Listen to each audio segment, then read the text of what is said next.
kanda ya kusini amedai kwamba kabla mama mkuu hajapotea pamoja na Kipesile walituma sigino angani na yeye aliziona. Hivyo wachawi wa kusini wamemwagiza kuja huku kutusaidia namna gani ya kuwapata wakuu wetu. Kwa hiyo pale unavyomuona pale, ukimwangalia ni kama amefumba macho, lakini pale anasikiliza mazungumzo yote karibia ya wachawi wote dunia nzima. Kwa hiyo huyo usimbeze, kaja kutusaidia kutafuta wakuu wetu. Sasa kama katumwa kuja kuwarudisha, amejikalisha nini pale? Kwani asiende haraka sasa aende akafanye kazi iliyomleta?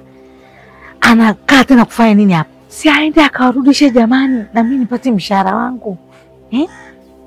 Mbona kamejikalisha tu pale? Mama Jabiri, mbona uelewi? Nimekwambia usimseme vibaya. Yaani yule pale mambo yanazidi kuwa magumu hasa kwa Kipesile pamoja na mkuu. Maana kama tu ambavyo tulivyoshuhudia bana, walipotezwa kwa nguvu za giza. So unajua wanatumia nguvu za giza, basi walikutana na kiboko yao na wakajikuta wanapelekwa kusikojulikana, jambo ambalo Mama Jabir pamoja na wachawi wengine wanajikuta kwenye wakati mgumu sana, wakihakikisha wanapambana kwa namna yoyote ile pale kuhakikisha wanawarejesha wakuu wao. So unajua bana, Mama Jabir aliingizwa kwenye mtego fulani hivi kwamba bana, hii ni kazi kama kazi zingine. Kwa hivyo basi utapokuwa ukifanya kazi hii na mwisho wa mwezi kuna mshahara wako mzuri tu, tena mshahara huo ni mkubwa zaidi hata ya wafanyakazi wa serikali, zaidi hata ya watu wanaofanya kazi zile zinazoonekana. Na wakampa masharti ambaye ni ya kumtoa mwejiku wake ambao si mwingine ni Pengo. Mchakato bana ulianzia hapo. Filamu hii hapa bana ya Kipesile ni moja ya filamu ambayo inafundisha vitu vingi sana.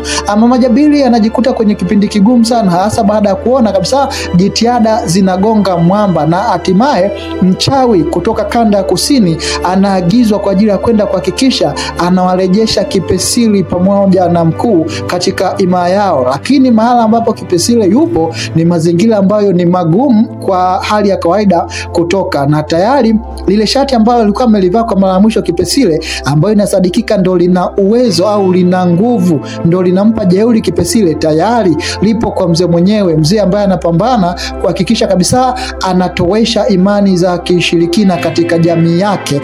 Ndo shati lipo pale, na moja kwa moja anaenda kumkabidhi babake mdogo na Kipesile kuhakikisha kabisa lile shati linachomwa moto, maana lile shati ndo kitu pekee ambayo Kipesile anachojivunia. Swala ni je, baba mdogo atakubali kweli kulichoma lile shati moto?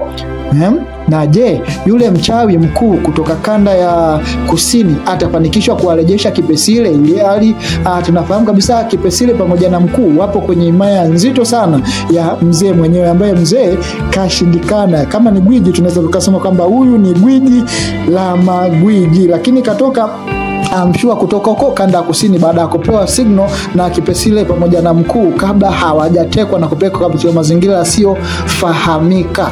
Je, huyu hapa mchawi mkuu kutoka kusini atafanikisha zoezi? Wakati huo Mama Jabir anapokea simu kutoka kwa binti yake kwamba binti anashukuru kwa kumpeleka Pengo kwa mama yake, kitu ambacho kinazidi kumshtua kabisa Mama Jabir na kubaki amepigwa na butwa, maana yeye hajafanya hivyo. Na tunajua ni mchongo mzima kutoka kwa mzee mwenyewe ndio alihakikisha kabisa anampeleka Pengo kwa mama yake mzazi, kitu ambacho Mama Jabir anabaki ameshangaa. Mimi nimefika huko lini? Na anajua kabisa moja kwa moja aliyofanya huo mchezo ni mzee mwenyewe. Nimekwisha.